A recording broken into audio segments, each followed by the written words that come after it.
자, 이제 본 내용으로 들어가서 우리가 합사건, 곱사건 수용대에 대해서 한번 설명해 볼 텐데, 우리가 실제 어떤 그냥 단순한 교과서 과정으로 보게 되면 전부 다 뭔가 단락에 대한 끊음이 없기 때문에, 끊어지지 않기 때문에 이게 어떻게 구분되는지 잘 못 보는 학생들이 있어요. 첫 번째는 우리가 알고 있는 모든 경우의 수는 이렇게 두 가지로 쪼개집니다. 하나는 기본적으로 식 정리가 가능한 내용. 예, 식 정리가 가능한 내용. 여기는 식 정리가 가능해 라고 설명하는 과정이 있고요. 또 반대쪽에는 뭐냐면 식 정리가 안 돼요 하는 내용이 있어요. 여기는 식 정리가 안 됩니다 라고 하는 과정. 아니 그러면 식 정리가 된다는 것은 뭐지? 하면은 여기는 말 그대로 하면은 1번 내용 확인을 할 필요가 없다. 내용 확인이 필요 없다 라고 설명할 수가 있어요. 야, 그걸 뭘 확인하냐? 다 똑같구만. 다시 말하면 규칙적이다 라고 설명할 수 있어요. 예. 그러면 얘 같은 경우 어떨까? 그러면 얘는 내용 확인이 꼭 필요합니다. 내용 확인이 꼭 필요하다. 왜? 하면은 상황이 불규칙이니까. 상황 자체가 불규칙적이야. 이게 되는 거야. 야, 이거는 뭐 감당이 안 되네. 들쭉날쭉 이렇게 되는 거예요. 그러면 이것은 어떻게 한다? 다시 말하면 어떤 공식적인 공식 사용을 해서 문제를 풀 수가 있다 라고 한다면 여기서는 말 그대로 공식 사용을 할 수가 없다 이렇게 되는 거예요. 그러니까 일일이 하나하나 다 손으로 세봐 이렇게 되는 거죠. 자, 그렇다면 이와 같은 내용을 다루고 있는 게 뭐냐 라고 질문한다면 두 개로 쪼개집니다. 바로 하나는 우리가 알고 있는 합사건이라고 설명을 할 수가 있겠고, 또 하나는 우리가 공부하는 곱사건이 됩니다. 그리고 오른쪽에 나오는 이 내용이 바로 수형도라는 과정인 거예요. 자, 그럼 선생님이 이렇게 일부러 영역을 쭉 쪼개 봤는데, 현재 여러분들 보시면 기본적으로 땅을 본다면 어느 땅이 제일 넓죠? 라고 한다면 바로 수용도가 제일 넘어요. 수용도가 땅이 엄청 넓은데 여기는 불모지. 그래서 여기는 개발이 안 된 거고요. 여기는 땅은 좁은데 되게 밀집해가지고 아주 집약적인 발전을 이루는 거란 말이야. 예를 들어서 우리가 여기 보면 쉽게 말하면 여기는 중국이에요. 여긴 대만이고 여긴 한국이고 또는 일본이고 하면 되겠죠. 만약 대만, 일본, 한국을 다 합친다 해도 땅 크기만 본다면 사실은 중국하고 비교가 안 되는 거죠. 예, 중국이 그만큼 압도적인 거야. 근데 속된 말로 하면 그냥 비유하는 거니까 오해하지 마시고, 전 세계적으로 해서 중국을 가장 무시하는 나라가 누굴까 하면 선생님 생각은 한국이에요. 우리는 보통 한국인들은 중국인들을 비하하는 발언들 많이 하죠. 예. 중국 음식, 중국 요리는 되게 막 지저분하다, 중국 제품은 되게 불량품이 많다, 이러면서 중국 물건, 메이드 인 차이나, 그러면 되게 싫어하잖아요. 하지만 우리가 살아가는 모든 일상생활의 그 어떤 도구들 중에서 메이드 인 차이나가 아닌 게 없죠. 그러니까 전 세계적으로 다 중국을 엄청나게 강국이다, 조심스럽게 대한다면 우리나라 국민들만 유일하게 그 중국에 대해서 되게 무시한단 말이에요. 사실은 그래서는 안 되겠죠. 우리는 보통 교과서나 개념서에서는 공식 사용하는 것을 위주로 공부하다 보니까 얘를 많이 배우는 것 뿐이에요. 오케이? 그런데 여기 나중에 곱사건 안에 뭐가 일어나냐면 순열 종류 4개. 그러면 또 조합도 여러 개. 이렇게 되는 거죠. 순열과 조합이 다 여기 몰려 있는 것 뿐이지 사실은 수용도가 넘버1인 거야. 그래서 사실 여러분들 꼭 공부할 때는 수용도라는 과정이 항상 어느 문제든 아까 설명했던 제한 상황으로 얘가 투입될 수 있다는 점을 꼭 기억하셔야 됩니다. 아시겠죠? 수용도가 언제든지 실제 시험 문제로 출제가 될 수 있다라는 걸 절대로 까먹지 말자. 자, 그러면 우리가 이제 하나하나 꼼꼼히 볼 텐데 우리 공식 쓰지 말자고 했어요. 그러니까 내가 봤을 때 납득되네. 그 말은 맞아. 라고 할 수 있는 그 상황을 가져오라는 얘기야. 그러면 첫 번째로 우리가 알고 있는 합사건은 뭘까? 이렇게 되는 거예요.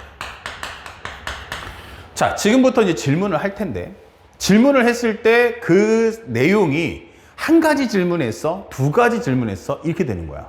그것을 우리가 사건이라고 하는데, 두 사건 A와 B가 시간의 이어짐이 발생을 합니까? 시간의 이어짐이 발생을 합니까? 라고 한다면 no. A와 B는 별개야.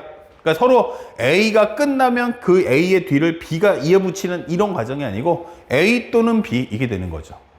맞아요. 그러면 이것도 내가 원하고 이것도 내가 원해. 그쵸? 그럼 어떻게 하면 돼? 둘 다 가져가면 돼 이 뜻이에요. 그래서 첫 번째로 만약에 A 교집합 B가 만약 공집합이라면 이게 되는 거죠. 겹치는 게 없다면 간단하게 그냥 M 더하기 N. 요건 A라는 사건, 이건 B라는 사건 이렇게 되는 거예요. 그 다음에 두 번째는 만약에 그런데 A 교집합 B가 공집합이 아닐 수도 있잖아. 이게 되는 거예요. 쉽게 설명하면 여기가 기본적으로 A고 여기가 B라는 사건이 되는 거죠. 그러면 여기가 기본적으로 M가지, N가지 이렇게 되는 거고요. 그러면 여기는 어떻게 되는데 하면 여기가 A, 여기는 B. 그러면 우리가 알고 있는 현재 이런 경우가 발생한다면 이때는 M에다가 N을 더해준 후에 겹치는 L가지를 빼주세요. 그러니까 다시 말하면 여기는 A, 여기는 B, 여기는 뭐 한다? A 교집합 B다. 이렇게 설명을 해줄 수가 있는 거죠. 그래서 겹치는 여기 부분이 L이구나 라고 설명을 할 수가 있다. 여기가 바로 L이구나 이렇게 되는 거죠. 그리고 우리가 알고 있는 여기가 바로 A다, 여기가 바로 M가지다 할 수 있는 거고요. 그 다음에 여기가 바로 N가지다 설명할 수 있겠죠. 예. 이렇게 설명할 수 있는 겁니다. 제일 중요한 건 바로 시간의 이어짐이 발생하지 않는다. 이 점이 중요한 거죠. 그렇다면 두 번째. 그러면 곱사건은 뭐야? 이게 되는 거야. 그러니까 두 사건 다 내가 원하는 경우야. 그러면 이것도 가져가고 이것도 가져가면 돼요. 예를 들어서 이제 하나만 설명해 주면 살짝 보여주고 들어가는데 주사위를 던질 때 1번 2의 배수 또는 5의 배수는 몇 가지야? 이렇게 물어봤어요. 2의 배수거나 5의 배수는 몇 가지야? 그러면 2의 배수는 몇 가지가 있겠어요? 그러면 2, 4, 6 세 가지. 5의 배수는 한 가지. 합치면 네 가지. 맞아요. 그럴 때 쓰는 게 합사건이에요. 이것도 다 내 거 할 수 있는 거. 그러면 만약에 2의 배수 또는 3의 배수가 나오는 건 몇 가지일까? 라고 한다면 2의 배수는 2, 4, 6 세 가지고 3의 배수는 3, 6 두 가지인데 6은 2의 배수, 3의 배수 둘 다 겹치네. 그러면 한 번 빼줘야겠네. 이게 되는 거죠. 자, 그게 바로 우리가 알고 있는 합사건이다. 이게 되는 거야. 그렇다면 곱사건은 뭐야? 이게 되는 거죠. 그럼 곱사건이라는 것은 두 사건 A, B가 시간의 이어짐이 발생을 합니다. 라고 하는 거예요. 자, 여기서 중요한 건 시간의 이어짐이 발생을 하네. 이게 중요한 거죠. 그러면 가장 중요한 핵심이 뭐냐? 바로 순서가 중요해집니다. 자, 이것을 이제 결정적으로 놓치면, 이 부분을 결정적으로 놓치면 어디서? 바로 확률의 조건부 확률에서 이제 무너지게 됩니다. 지금 이 부분에 가장 중요한 건 단순하게 곱이구나가 아니고 이거 시간의 순서가 중요하구나 라는 점을 꼭 기억해 주시기 바라요. 그래서 우리가 원하는 결과는 바로 M 곱하기 N이다 이게 될 거예요. 그러면 순서는 어떻게 된다? 이렇게 흘러갈 거다 이게 되는 거예요. 그러면서 여기가 앞에 게 뭐다? 1회의 결과다 설명해 줄 거고요. 여기는 2회의 결과를 적어줘야 된다라고 설명하는 겁니다. 그래서 절대로 M 곱하기 N과 N 곱하기 M은 값은 같을지라도 결국은 뭐 한다? 이거 순서 바뀌면 안 된다라고 강조해 주는 거예요. 그래서 앞으로는 여러분들이 이 순서가 상당히 중요해진다는 거. 이 점을 꼭 기억하면서 이 식을 써주시기 바라요. 또한 우리는 지금 이 곱셈을 배웠는데 이게 왜 곱셈이야? 라고 질문할 수 있어요. 그렇죠? 그래서 선생님이 그것을 한번 설명해 볼게요. 만약에 기본적으로 우리가 알고 있는 여기가 A가 있고 여기가 B가 있고 여기가 C가 있어요. 만약에 A에서 B로 가는 길이 총 몇 가지냐면 세 가지가 있고요. 그 다음에 B에서 C로 가는 길은 몇 가지냐면 두 가지가 있어요. 그런데 내가 질문하는 건 A에서 C로 갔으면 좋겠어 라고 질문했습니다. 그 얘기는 즉 뭐다? 내가 A에서 B로 간 다음에 B에서 C로 가자 이게 되는 거죠. 그러면 이 사건과 이 사건은 서로 간에 시간의 이어짐이 발생을 한다 이렇게 되는 거예요. 그러면 A에서 B로 가는 경우의 수 몇 가지야? 3가지. B에서 C로 가는 경우의 수 몇 가지야? 2가지. 근데 시간의 이어짐이 연결돼서 제일 중요한 건 한 가지 결과를 만들어야 된다. 그 다음에 제일 중요한 건 한 가지 결과 만들기까지 한번 적어볼게요. 이렇게. 이런 식으로. 그래서 두 개가 마치 이어달리기 해서 우승팀 한 팀을 고르는 것처럼 한 가지 결과를 만들어야 돼. 그러려면 이 사건은 가운데 뭐다? 곱을 써주세요 라고 하는 겁니다. 자, 그러면 곱을 쓰는 거는 뭐 쓸 수 있는데 어떤 상황이기 때문에 곱을 쓰냐, 이유가 뭐냐 이거예요. 자, 그러면 그 내용을 한번 살펴본다면 만약에 A에서 B로 가는 경우는 이렇게 3가지가 있고요. B에서 C로 가는 경우는 2가지가 이렇게 있는 거야. 만약 내가 맨 위로 간다면 이게 돼 있어요. 위로 간다면 그 다음에 갈 수 있는 경우의 수 몇 가지예요?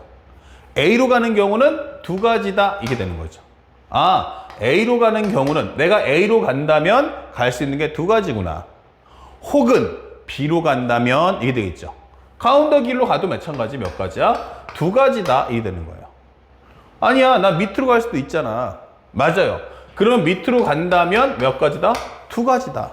그러면 이렇게 갈 수도 있고 또는 이렇게 갈 수도 있고 또는 밑으로 갈 수도 있다 이게 되는 거예요.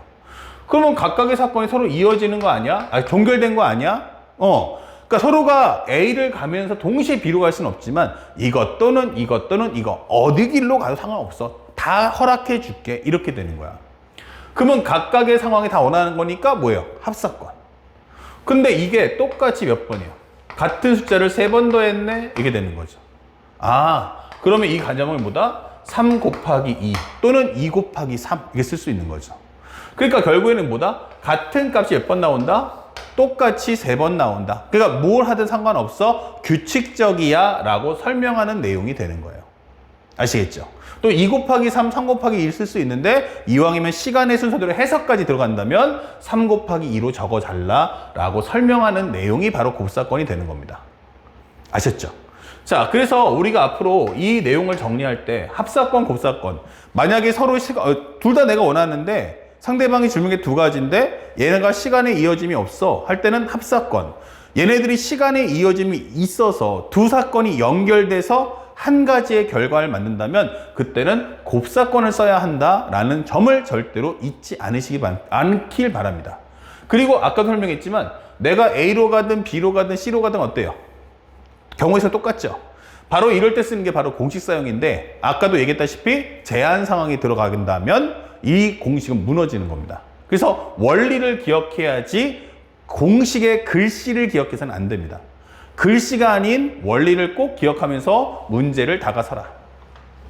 그리고 마지막으로 설명을 해준다면 수용도를 살펴볼 수 있는데 수용도는 뭐죠? 이게 되는 거예요. 이것은 말 그대로 애기처럼 모든 경우를 하나하나 다 손으로 세보는 겁니다. 알겠죠? 공식 사용하지 마시고요. 모든 경우를 일일이 하나하나 적어본다. 자, 이렇게 되는 거예요. 그러다 보니까 수용도를 쓸 때는 가장 중요한 게 내용 확인이 필요하고요. 불규칙적이 돼야 됩니다. 이거 불규칙이네. 결국 A가 앞에 오는 거야? 가운데 오는 거야? 얘에 따라서 뭐 한다? 상황이 그때그때 달라요가 되는 과정인 거예요. 그러면 공식 사용하지 말고 다 써야겠네. 자, 아까 전에 선생님이 뭐 했어? 주사위를 한번 던질 때 2의 배수의 개수 몇 개죠? 라고 물어봤죠. 주사위를 한번 굴렸어. 2의 배수 몇 개야? 2, 4, 6. 3가지. 정답. 그럼 뭐 해서? 2, 4, 6. 공식 쓴 게 아니고 손으로 다 세봤죠. 2, 4, 6. 세봤단 말이야. 바로 이런 걸 수용도라고 하는 거야. 그런데 특히 수능에서 사랑하는 수용도의 설정 원인들이 있어요. 그게 바로 뭐냐? 중요 설정. 바로 1번. 첫 번째, 두 수의 합차 또는 두 수의 곱이 되는 겁니다. 이런 경우 나올 때는 수용도를 써줘. 예문을 하나 받아준다면 바로 A 더하기 B가 4가 되는 경우의 수. 주사위를 두 번 던질 때 두 눈의 합이 4가 나오는데 몇 가지가 있지? 그때는 뭐 합사건 곱사건 쓰는 게 아니죠. 두 눈의 합이 4가 나와라. 그럼 어떻게 됩니까? 이럴 때 1, 3, 2, 2, 3, 1. 그래서 세 가지. 정답. 그러니까 이런 거 쓸 때 우리가 수용도 쓰는 거예요. 수능에서 가장 많이 빈도수 나오는 거 바로 두 수의 합차, 두 수의 곱. A 더하기 B가 4다, A 곱하기 B가 8이다. 이렇게 되는 경우들. 그러면 이런 경우도 어떻게 하면 돼? 1, 8. 안 되죠. 왜? 주사위에는 8이 없으니까. 그럼 이런 경우는 2, 4. 또 우리가 알고 있는 3 안 되고 4, 2. 이런 경우 두 가지구나. 이렇게 되는 거죠. 주사위 두 번 던질 때. 주사위 두 번 던질 때. 이렇게 되는 거죠. 자, 이런 설정에서 한번 내봤어요. 이 기예문. 두 수의 합차 또는 곱을 물어볼 수 있고요. 두 번째는 바로 대소 비교입니다. 현재 대소 비교. 첫 번째 가장 중요한 건 뭐다? 크다. 혹은 오어 작다. 크다, 호어 작다. 이게 되는 거. 그리고 우리가 알고 있는 그에 따라서 뭐 한다? 부등호 나올 때. 부등호? 그렇지. 부등호 나올 때 특히 많이 쓰지. 이렇게 되는 거예요. 그래서 앞으로 여러분들 심화 중에 킬러 문제 나올 땐 전부 다 부등호 나옵니다. 그러면 무조건 상황 정리를 수용도로 해달라는 뜻이구나. 이게 되는 거죠. 그러면 세 번째가 뭡니까? 하면 일치 혹은 오어 불일치라고 설명할 수 있어요. 일치, 오어 불일치 이게 되는 거죠. 같다, 다르다. 두 수가 같을 때, 두 수가 불일치할 때 이렇게 나오는 경우. 이런 경우 생기면 그냥 고민하지 마시고 그냥 손으로 하나하나 일일이 다 써보자 라고 생각하고 정리해 주시길 바랍니다. 자, 물론 이 밖에도 여러 가지가 많죠. 내가 딱 내용을 봤을 때 이거 내용 확인 필요한데 라고 하면 전부 다 수용도예요. 그런데 그 중에서 특히나 요 1번, 2번에 해당하는 내용은 수능에 가장 빈도수 있게 높이 나오니까 꼭 외워두시고 기억해 두시길 부탁드리겠습니다. 아시겠죠? 자, 그래서 우리가 알고 있는 현재 이것은 공식 사용이 가능하지 않은 수용도와 공식 사용이 가능한 합사건, 곱사건을 간단하게 살펴봤어요. 자, 그럼 다음 영상에서는 바로 연결해서 우리가 1번부터 5번까지 문제를 풀어보도록 하겠습니다.